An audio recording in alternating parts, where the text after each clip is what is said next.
Wazito lost it when they lost their financial muscle. They came in so well into the league. They had that, he was called who? The boss behind them, and then the boss just fizzled out. I like the fact that these days he doesn't talk. There's a time he used to really give a lot of words here and there. But I'd like to debunk a certain myth here. The caretaker committee, I'm not really supporting all that they are doing. Look at the word. How do you describe caretaker? They're just there to hold.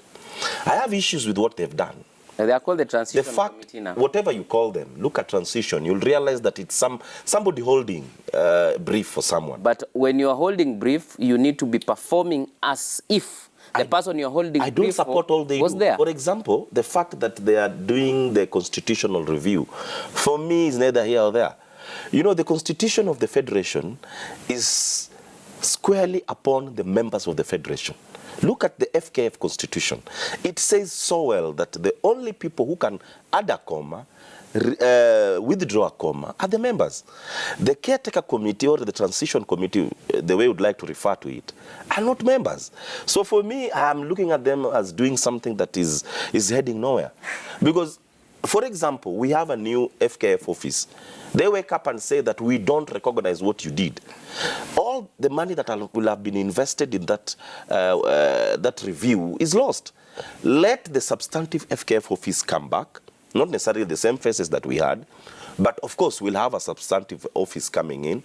Let them do it, because the constitution, the FKF constitution was not suspended. If it was suspended, then you could have said, because we don't have a constitution, let's try and come up with a constitution. But that constitution is still in force. And that's why you see even the SGM that the members are calling are somehow having some validity, because there is a constitution that gives you the mandate or the authority to do what you want to do. But when the caretaker committee, I didn't, in the points that they had, the 4 points that was their mandate, I didn't see the constitution as their mandate. Because the constitution is a very, very vital document that you cannot just wake up one early morning and do a constitutional review without involving the members. That's my take. 3 months. Yeah. That's my take. And you cannot change a constitution in 3 months. It is a document that has been running the game for ages. So once again, just to debunk what you're saying, I'm not supporting everything they're doing. But the fact that they were brought in to fill in the gap, they've tried to fill in the gap. Where? But the league has been running.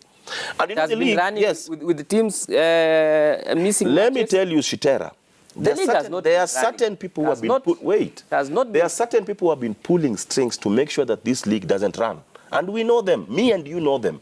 They're trying to make Enlighten us. No, I might not mention them here because perhaps I'm still doing my investigations. But we know very well there are people who have been pulling strings to make sure that the league doesn't run. And these people are forgetting that they're the very, very people who had the mandate to run the league. You cannot validate impunity. And that's what they're trying to do. So once again, I'm saying, guys, let's give... Their term is ending, I think, on the 11th or on the 11th, if I'm not wrong. They were given another 5 weeks. Their term is ending. Let's see what happens.